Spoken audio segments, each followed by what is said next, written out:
when I spent when I was talking when I spent time in I spent a lot of years overseas with doctors outdoors and Peace Corps and stuff like that. And my wife is Nigerian, and she lives right where Lagos is like it's basically as you get closer to the equator, like December 21st, sunsets at like 6:29.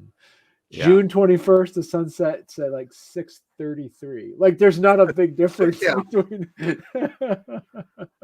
And that, like, I'm used to being in Canada, February, the sun going down at like 4 in the afternoon right, and getting up at 8. right, yeah, yeah, And and we're it's yeah. my brother lives up north, and he gets even less daylight than that. So And that's like your, but yeah, but then when you get towards June, it's like, yeah, yeah, it's 10 o'clock at night, and you're yeah, out at the fire in June. yeah. I was just talking to one of my buddies the other day about it's like, yeah, it's like June. It's like 5 p.m. in June. You're like, I think I could have a snack before dinner. Like 5 p.m. in like December. It's like, I gotta get ready for bed. Like, Yeah, definitely. but you said you have a podcast too? Is that what you said? Yeah, so my wife and I have a podcast. We do a recap podcast of a British television show called Midsummer Murders. Oh, cool. So we have 106 episodes of that done. Wow. So Yeah. I love the Brit. I subscribe. Amazon had that Brit box, or is it? I can't remember. Like this, I started watching like Only Fools and Horses and some of these old yep, like 70s and 80s because I fell in love with Faulty Towers and trying to yeah. find rediscover that spark that I liked about that. And it's been hard to try to find a show that was like that. But Well, Midsummer Murders is like your prototypical cozy murder show. There's okay, nothing too violent. There's nothing too gory. There's nothing too sad. Everybody makes a little joke. It's very light. yeah, And the issue we have is most recap podcasts like X Files or Twin Peaks. The shows are long gone, and the problem with Midsummer is they're still making them. So we're almost caught up to live, but we're going to change the show once we get to live, right. and then but we'll always come back to that show and keep doing recaps when they release new episodes. There Oh are wow, 23 seasons now. really? Yeah, there's 36 episodes. So. Wow. Okay. And so you're just trying to catch up. So do you do like a? Is it like a? Is there like a? Do you do it live or it's all pre-recorded? It's just you and your wife chatting, or? It's all pre-recorded. We do about 2 hours a week, which means I watch the episode twice in the week, and we record for 2 hours, and then I edit it and get it out all in the same week. Wow. Yeah. Good for you. I have a very tight window and a very good editing process. All right, I'm gonna do the intro and then we're gonna jump right into it. You ready, Mark? Okay, All cool. right, here we go. All right, here we go.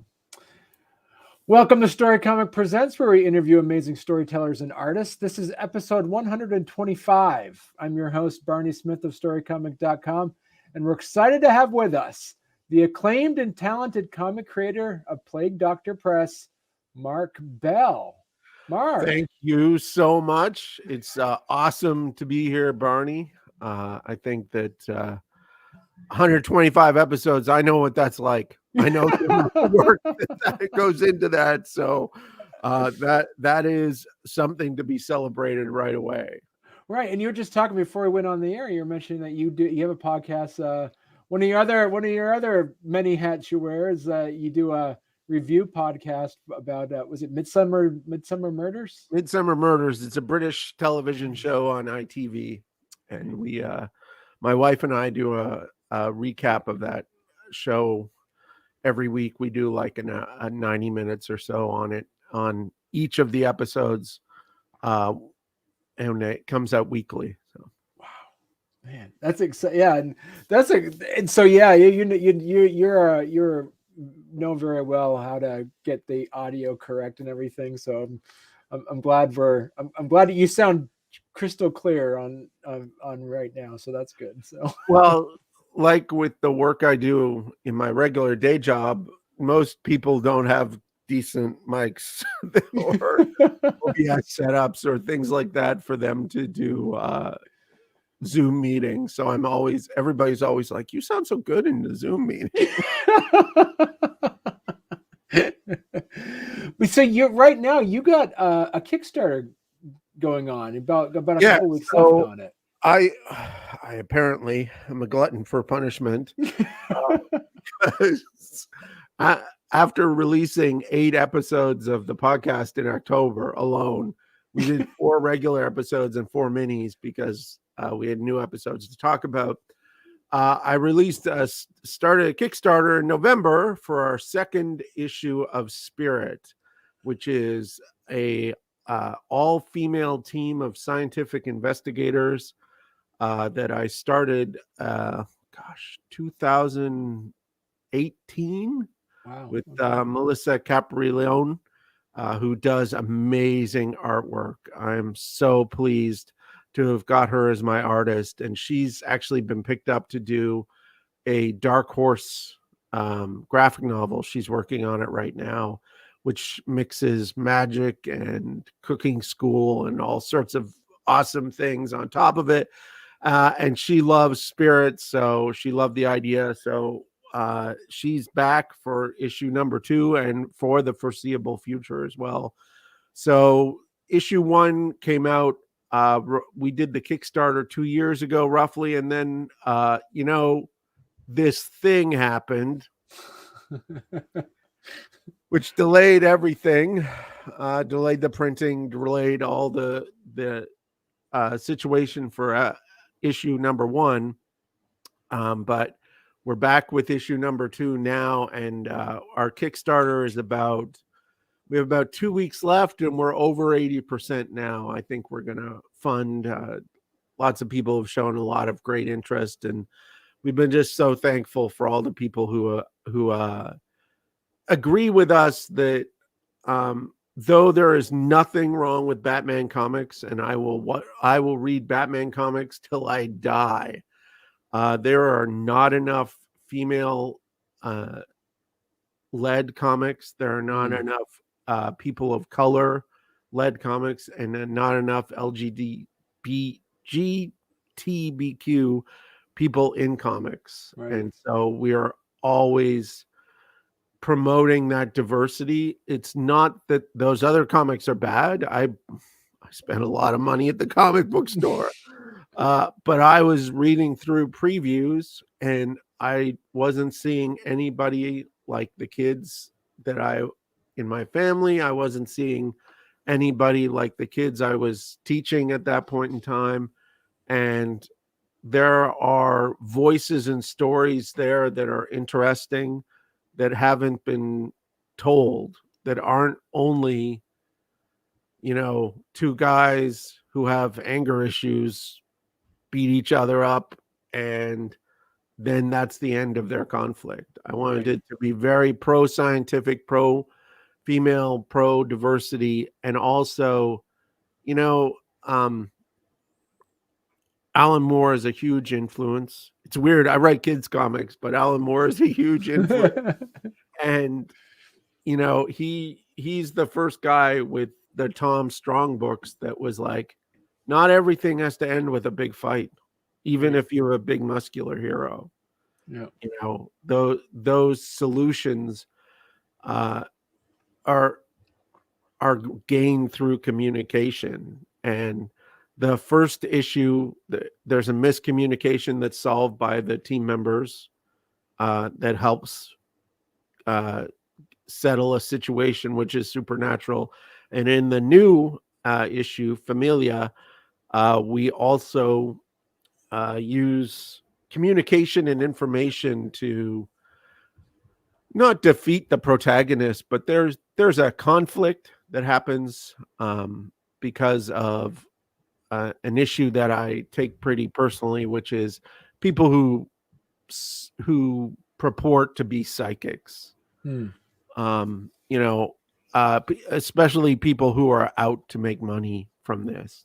Right. If you have psychic visions and you believe them, that's your little red wagon, and that's fantastic. But if you use that as a reason to take money from people, I'm not too happy with you. Right. And in addition, this second issue is called Familia because it's also heavily Latinx influenced as well. One of the main characters is Latin, as well as the sort of the whole main plot is about that culture and people around that culture. And so we wanted to both celebrate and show that there are stories in that culture that are new and interesting to be told too.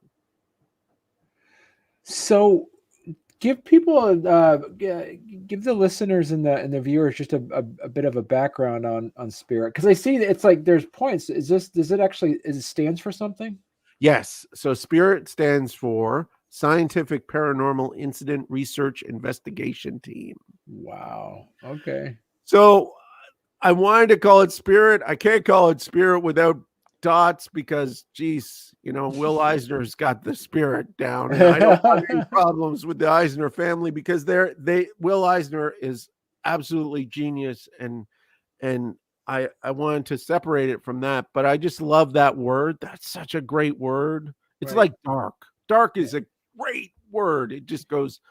It can mean all sorts of different things. So that's why it's called Spirit. And essentially, they're a group of high school young women who run a YouTube channel that debunks supernatural things. Okay. So they film episodes in which they go out to graveyards, say, for instance, and say, oh, if you do this, you're supposed to see a spirit. Well, that's what happens in the first issue. And they drive away and they say, oh, of course not. There's no spirit. But then they don't notice that there's actually a ghost there and there's actual supernatural things going on. And so they're throughout the first issue and the second issue, they're faced with this notion that they are concretely believing in science, and yet there are supernatural things happening around them that they can't explain.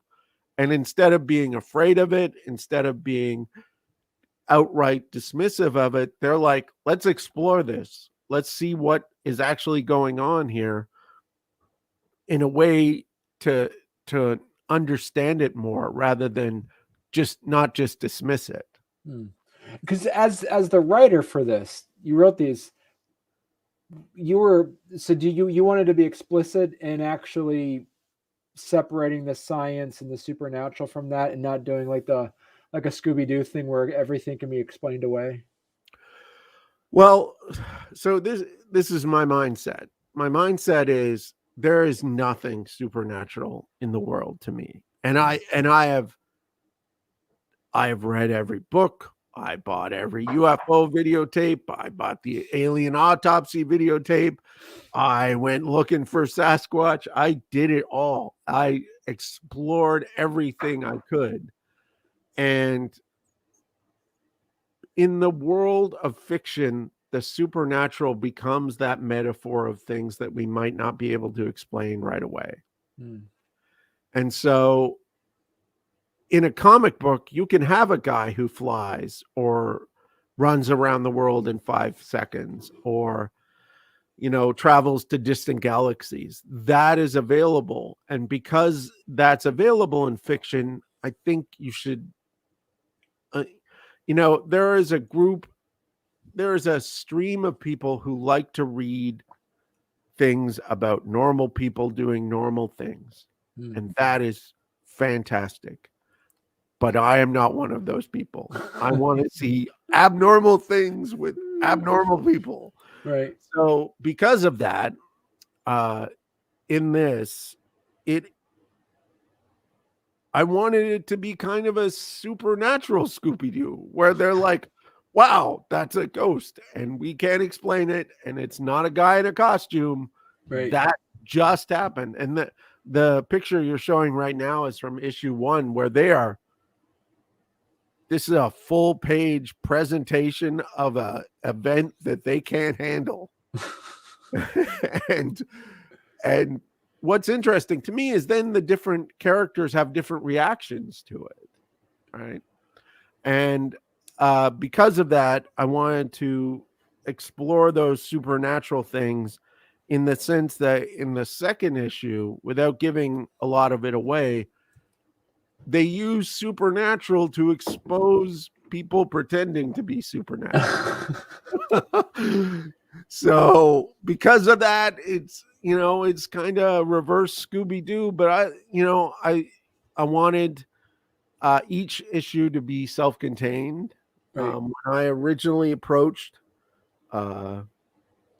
Melissa, I had grand designs. If you know anybody who does Kickstarters and does comics on Kickstarters, their first ideas are usually like, I'm going to do 50 issues or a graphic novel, or, and I wrote a whole 120 page graphic novel for the first story.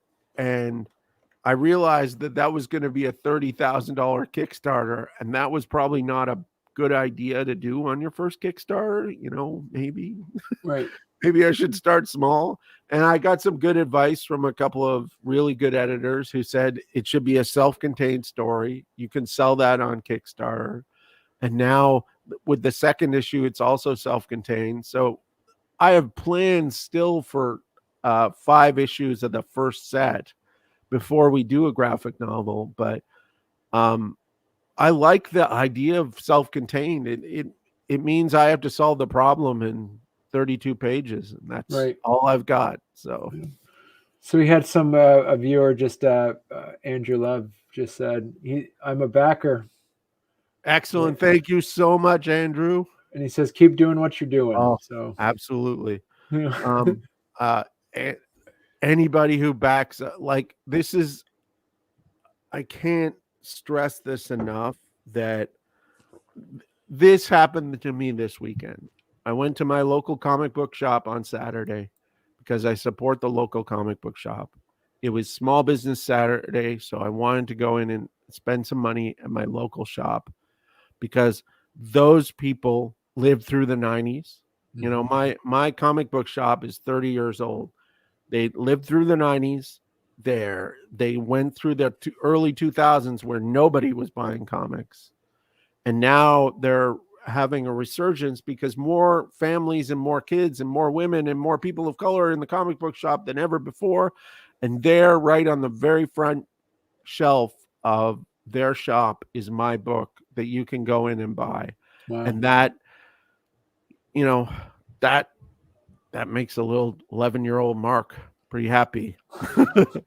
And so anybody who backs the Kickstarter, I'm just, you're making my dreams come true. And in terms of Melissa, the artist, she is working full time as an artist because of projects like Spirit. And she is the hustle and the professionalism that she wanted to do comics, and she's a woman making her living doing comics. And she's also in Indiana. So you two know each other, like, in person? Yes, she's in Fort Wayne, but I didn't know that when I first contacted her. I had the idea that I was going to kickstart a comic because my artwork, I've tried to learn how to draw several times. And I was like, okay, if I'm ever going to do a comic, I'm going to have to hire somebody. And it's very important to me that artists get paid. So if I'm going to pay an artist, I'm going to have to kickstart it and get some money somehow. Right. There's just no other way. And the first thing an artist is going to do is say, what do you have a script? So I wrote it first. And while I was writing it, I was doing lots of research into how Kickstarters work. Because if anybody's thinking about a Kickstarter or is on the edge about whether to do one or not, do all your research and do your due diligence. it made all the difference in my success of the first Kickstarter and hopeful success. I think we're probably going to get there on the second Kickstarter. So I had this script. I'm going through all these Kickstarters and I see an image of a ghost figure in sort of 19th century dress with that blue glow around her. And I'm like, that's what's in my head. And I'm like, okay, I got to talk to this artist. First of all, I'm going to be upfront and be like, I'm going to pay you, because it's so tough for artists. Right. So we laugh at this now, but it took me like 3 days to write this letter, because I was like, I can't have her say no. I have to be like the exact thing so that she gets interested in this project. And then we start talking. She's like, oh, this sounds great, and send me the script. And wow, that's long. We should maybe do an issue or something. And then she's like, just offhanded one day said she was in Fort Wayne. And I'm like, I'm in Bloomington. We're like 2.5 hours away from each other. So because of that, we can do things like Indie Comic Con together, and she's been down to the house and I've been up to her place and things like that. And it's nice that we do that, but it's also nice that for this project, and this is something that we haven't mentioned, I'm also doing a series of postcards with the spirit characters with Latinx artists, and we have women from all over the world doing artwork for these postcards, including Argentina and all over the US, who they're women who from Latin culture who will be doing the spirit characters, because we wanted to embrace that side. And Right.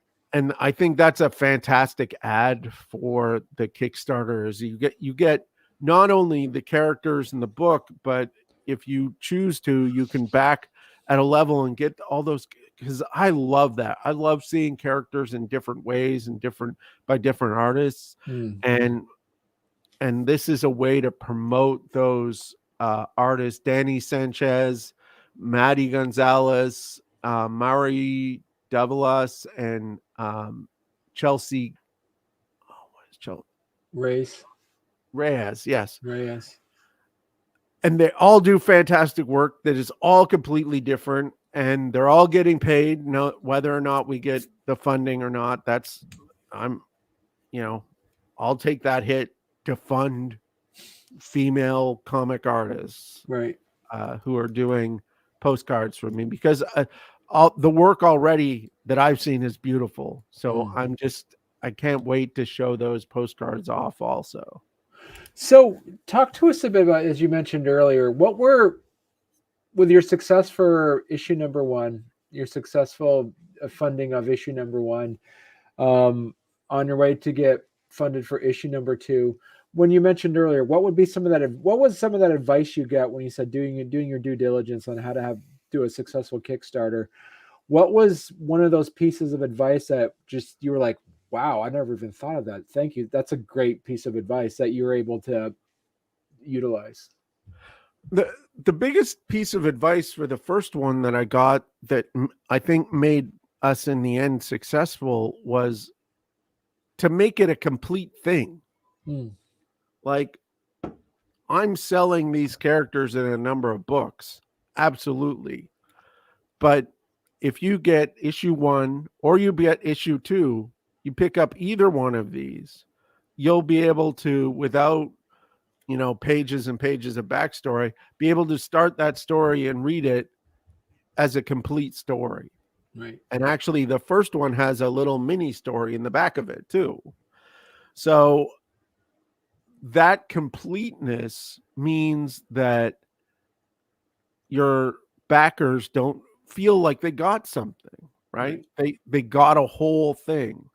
And what you want to do is whet their appetite and be like, okay, I gave you a whole story, but it's just a small part of a bigger story. So if you want the bigger story, you got to keep coming back.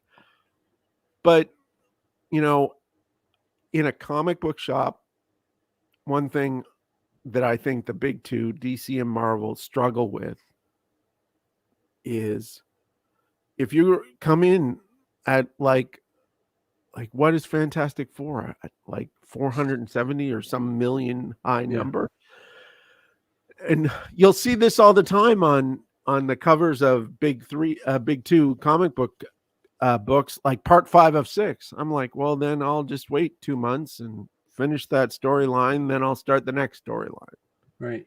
And I wanted every one of our issues to be, of the first 5, to be complete stories. And then depending on the success of that, hopefully, I'm going to do so this is what I'm calling the junior year for the characters. This is their junior year of high school. And then I'd like to do a graphic novel for their senior year, which will be a much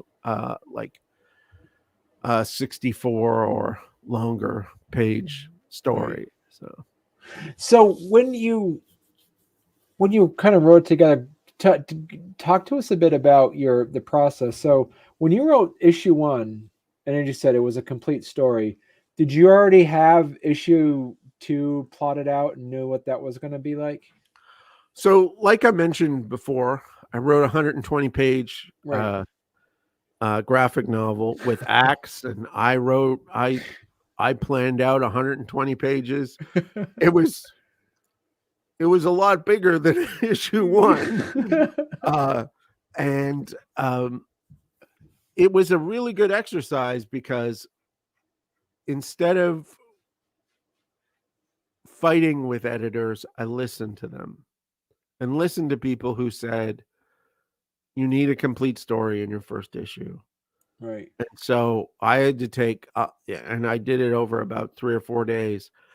I took the major plot points from that story and put them in one 24-page story that has, then there's another story that Melissa wrote that is 6 pages. So the first issue is 32 pages too.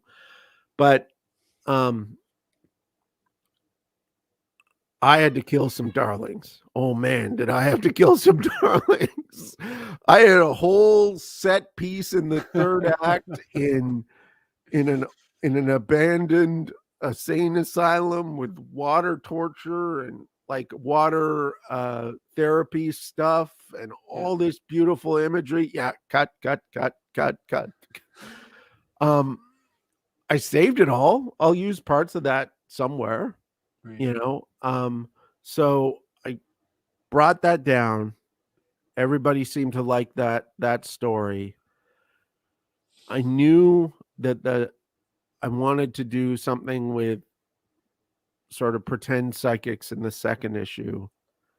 From that, Melissa and I had a good conversation about what do we want to do for the rest. And so we have 3, 4, and 5 kind of planned out as topics. And I have some character arcs that I haven't shared with Melissa yet that are going to be in there. But, and then the larger work that I want to do for their senior year, I don't have anything planned for that yet. But I tend to be pretty plot heavy and pretty, like, I always start with outline, and I always do thumbnails and things like that. So when I hand the script over to Melissa, she gets not only the whole script, but she gets all the thumbnails that I have. Now, working with Melissa is great because she will be like, what do you think about this? Or come back with something even better. Wow. And she is so great to collaborate with because she is fearless and courageous, and yet also absolutely, warm and caring human being. So we have a great sort of interaction because of that, even though we're separated by, 30 years of time, and we couldn't be more different in certain circumstances. But I think we do a great job of collaborating that way. In addition, I was doing at that time a web comic, which I'm going to go back to eventually. That I've sort of hired different artists for different issues of that. So, learning that interaction helps. It's like I've read every book on writing comics there is. I think I have the greatest collection of comic writing books in Bloomington. That's for sure. But I also have years of doing professional technical writing and being able to hear what people are saying. And that teaching young writers like I have, that is a skill that takes time, and it takes an understanding of your ego. And you have to say, well, they like this and this and this and this, but they didn't like this. And 3 other people said they didn't like that. So even though I love it, maybe not the place for it. Right. And so where did you find your editors and your beta readers for your scripts? Well, the first script, I mostly found people to read it on Melissa's Discord, which is a fantastic group of people who are also like, I am like this old gray-haired guy on a Discord with dozens of I wouldn't call them kids because they're adults. Yeah. But much younger people than me. And I also at that point in time, I was working in a high school, and I had a number of female high school readers read it for me too, because they're the people who it's going to either ring true or ring false to them. As well as in this issue, I had a whole family of Latina people read the issue and give feedback on it, so that it would be culturally sensitive to them. Right. Yeah. And did you have how much did you? So as you said, you kind of had readers who read it to see if it connected, but did you also have readers who were like editors in the sense of where they were saying? There was at least one person on Melissa's Discord who had worked or was working as an editor that gave really good feedback. With this second issue, we had some help with a small-time publishing company who was involved with us and then is no longer involved with us, and they provided an editor who was fantastic. And so, at what point, because of for instance, the advice that you're given by having a story that's kind of self-contained, is that still going to, because of like the successes of like the issue 1 and issue 2, do you still feel as though that you're going to still need that? I guess my question is, since you've created a readership, at what point do they already know the stories are going to continue? I understand, and I think 5 issues, if we get there, which will be fantastic. I'll have 5 comics that are in full color that people can go into stores and buy. Like, that's dream come true right there. And I do want to explore longer themes, but I also kind of like the rigid structure too. Okay. Right. The web comic that I write is 6-page issues, and 6 pages, you got to tell a whole story. It hustles, man. Zed, you're talking about Zed, right? Yeah. Yeah. So it is a completely different thing that is like introduced, given a conflict, the conflict is solved, and then it's off to the next one. Right. And how much? So let me ask you too: is like how much did you get from? We mentioned before we went on the air that you got a master's degree in digital storytelling. Yes. What so I have an undergrad in English from a Canadian university, which is the equivalent of MIT in Canada. So I had a very technical schooling, even though I have an English literature degree. And then I worked in the software industry for, it was 11 years, something like that, 12, 15 years, and decided I wanted to go back to school because essentially what I was doing is I was seeing news reports that were talking about the things I was interested in, which was digital storytelling and media and things like that. And I couldn't get to the articles because they were behind paywalls of universities. And I was like, this keeps happening. Maybe it's telling me something that I should go back to school.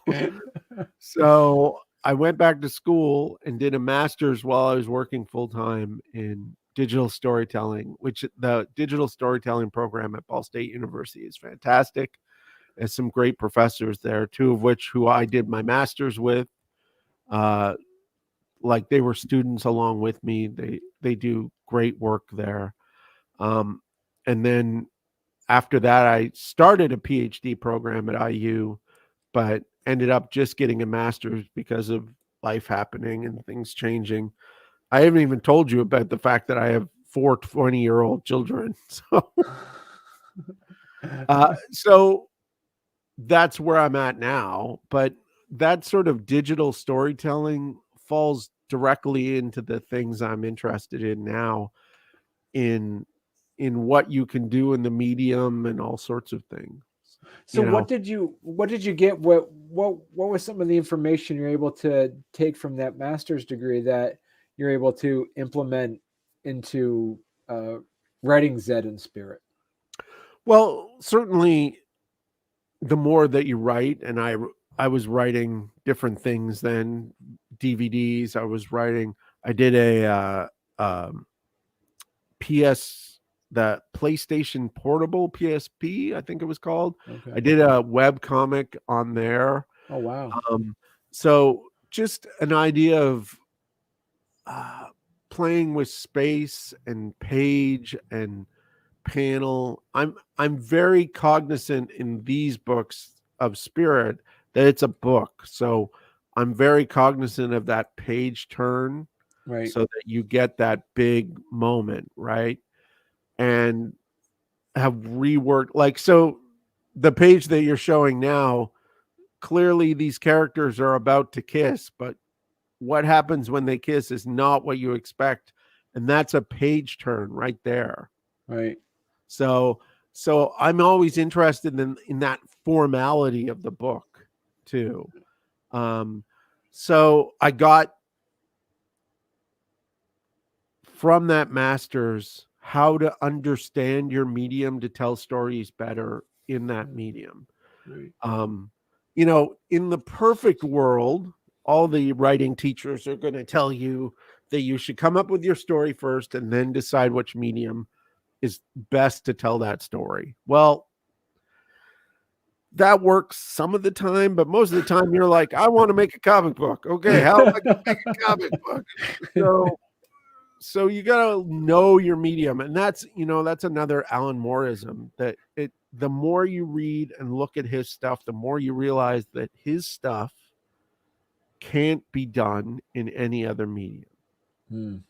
And the way that time works in comics, the way that sound in a quiet medium, right? It is a essentially silent medium, which you must create sound out of in the reader's head, right? As well as those visuals, to create what you're getting across is, that's the exciting thing about the medium for me, and the thing that I'm always interested in doing. And this is a comic book for new readers, for readers who are maybe not your sort of 25 to 45-year-old man that goes into the comic book shop, which is not what the comic book shop is now, thankfully. Right. But those people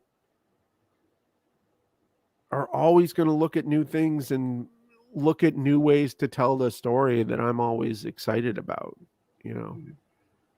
And thankfully, Melissa is just fantastic visual storyteller. She is so much it working with her is a joy. I can use shortcuts with her already, and it just makes the whole process easier. So, so, like looking at the page that we're looking at here of how the page is set up, did you actually for how much leeway do you give Melissa in actually like the framing of it, like the innovative look of how the bottom three panels are set up?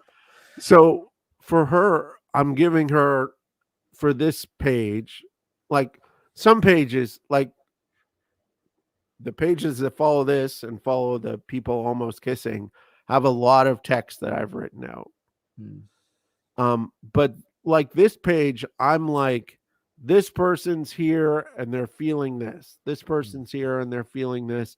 And Okay. these two people are talking here. And there's this emotion to get across. Okay. Not necessarily what they're wearing or how they're sitting, or she is so good at understanding what I want from the characters, from all that we communicated at the very beginning. So for example, long before we did Spirit One, we did a whole bunch of character designs for all the characters. And for one thing that I did, which I recommend any writer do with an artist they're working with, is we created Pinterest boards that were for each character. And I'm like, this and this and this person's hairstyle and this person's dress and this and this and this and this. And so then Melissa looks at that, and this is the joy of collaboration to me. Melissa looks at that and picks completely different things that all feel the same, though. And then I'm like, oh, wow, this is completely surprising. And, some things I'm like, well, this person has short hair and colored this way or things like that. But like, Melissa has so much energy in what she does, and she brings so much energy to it. I never want to get in the way of that. Right. And she knows, for example, that if I'm doing a splash page in the middle of the book, it's a big emotional thing. Okay. Like yeah. that presentation of the ghost in that page. That's a whole page. Right. Now, that's not lettered. There's a little bit of lettering that goes on that, but that is that moment where you're supposed to go, wow. I like bringing wow to the book. Right. And wow is so great on that turn of the page. It was funny. I was watching a YouTube video today just about a couple of guys. I don't know if you know them or not. They do readings of comics. Ed Piskor and Jim Rugg. They're cartoonist kayfabe. And they are going through the issues of Watchmen, one a month this year, and they're at 11. And they're younger guys, so they read Watchmen as a trade paperback. Yeah. So when they got to the end of issue 11, when the world is destroyed, spoiler, for like a 30-year-old comic, they just turned the page and started the next issue.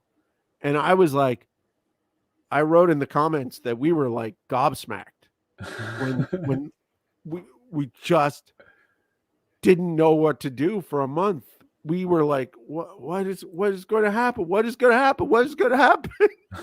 And all you do is, especially Watchmen and V for Vendetta and Dark Knight, those three books especially, is I must have read those books every day that month, waiting for the next. Waiting for the next. Yeah.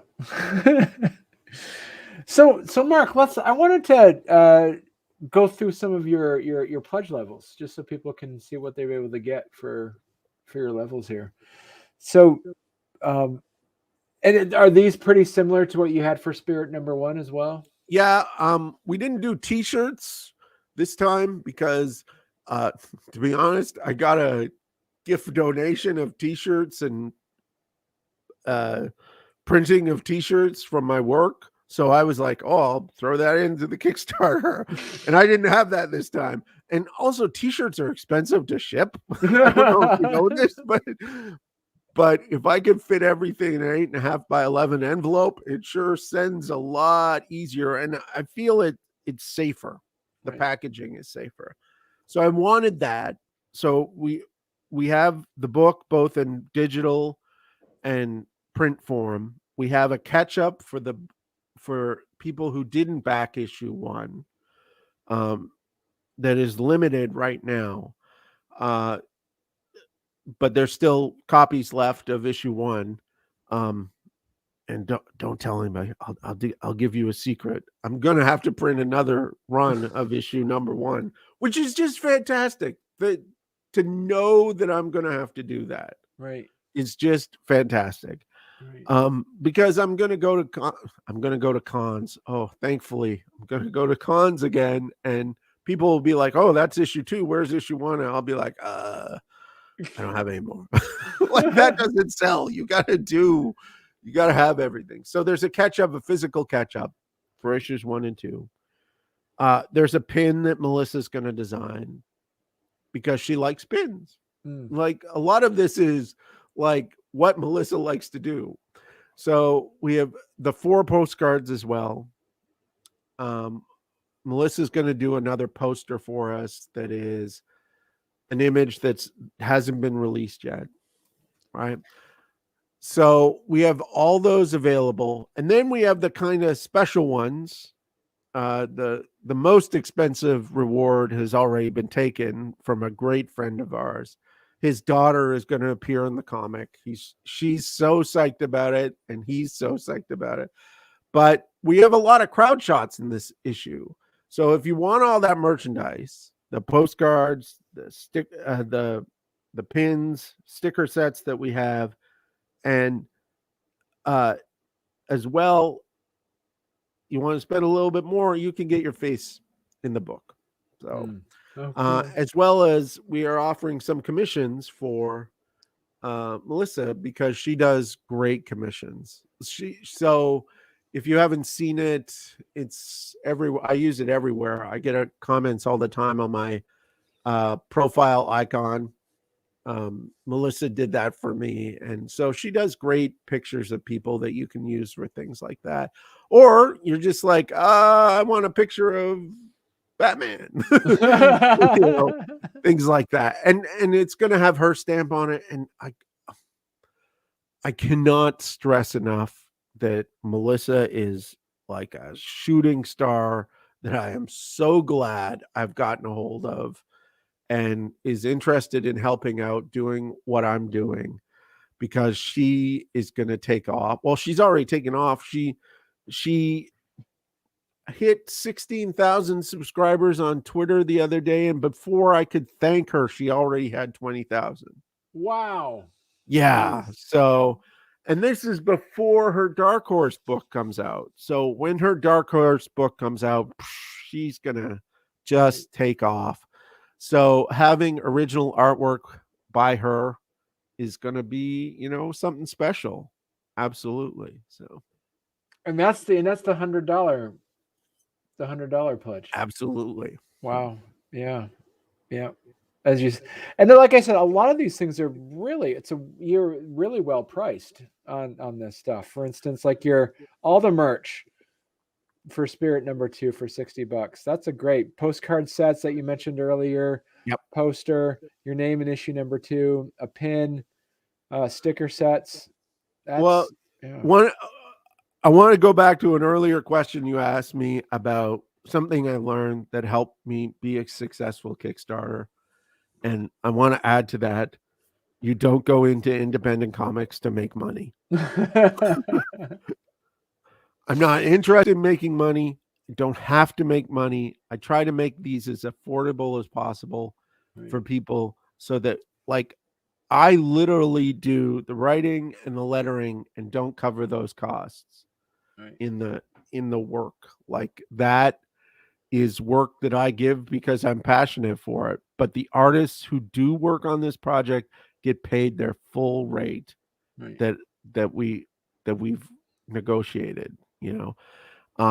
I'm paying Melissa's current rate, and the postcard artists are getting an amount that they completely agreed with. So, you know, that to me is far more important, and it's far more important for, not to be terribly blunt, but middle class rich white guys to pay artists for their work. It's important that people see people doing that. Right. Yeah. You know, it just should be a thing that it shouldn't even be a question. You Right. know, it is that whole notion of, well, you're doing it for the exposure is just, it's gross to me. Right. Yeah. Because you You- had, cause the other good news is that you have here your catch up pledges are actually showing you new readers. Yes. Yeah. Yeah. So we're getting new readers, which is fantastic. And that, you know, that's why we do things like this. There are people who are all through your network that haven't heard about this, that now have heard about this. Will I get a pledge from everybody? Will I get a pledge from everybody? I sure love a pledge from everybody, but I understand that you have to play the networks in Kickstarter. There's Right. Melissa's networks, there's all my networks, there's my professional and my personal networks. All those networks has to be touched. You don't have to be a jerk about it, Right. but you need to be like, hey, I'm doing this thing because I believe in it. And if you have, you know, $60 lying around, sure, it would help me out. And, you know, it gets more young women reading comics, which I think is fantastic. Right. You know, I have a number of pictures of young women reading Spirit, and that's heart stuff too, right there. Right. Yeah. So we are knocking on the hour mark already, Mark. So I just want to say, in addition, Melissa is going to be at Emerald Con this weekend in Seattle. Okay. And she's going to be at E2C2 in Chicago. Stop by her table and see her. I'd love for you to pledge before you go see her, but if you do want to talk to her, she has a QR code sign right there on her table for you to pledge right away. Nice. She may give you a little something special. So just as an incentive, if you're already going to Emerald Con or C2E2, pay attention for Melissa. At least one of the postcard artists is going to be there at at C2E2 as well. So. Okay. And people can find you at, is it plaguedoctorpress.com? plaguedoctorpress.com. Okay. And that's where you can see, you got Zed is on there. Yep. Everything to do with, you got a good products page so people can. Buttons and all sorts of stuff. Right. You can get there. Perfect. All right. Yep. And check you out on Twitter, we're on and also Facebook. We're on Instagram. We're on Twitter. We're on all the, so, you know, having a wife who's a social media marketing professor kind of helps knowing how to do all this stuff. Right. Well, great. So yeah, Mark, come back on for issue number 3, or when you get Zed. I think I'm gonna try to do an anthology in the spring. Okay, cool. I have a sneaky idea that I think Melissa's gonna love for an anthology, and then we'll be back in fall of 2022 with Spirit number 3.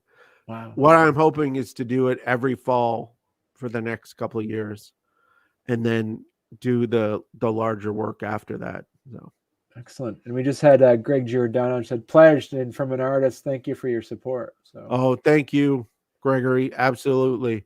You know, artists deserve to be paid. I say it everywhere as loud as I can. yeah. Yeah. Perfect. All right. Well, thank you very much, Mark. And Thanks so much for having me, Barney. And you know, I listened to a couple of your podcasts, and you're doing great work here. Keep it up, and I will gladly come on again and talk to you about my Kickstarters and products. Absolutely. Thank you very much. Okay, have a good night. You too. Bye.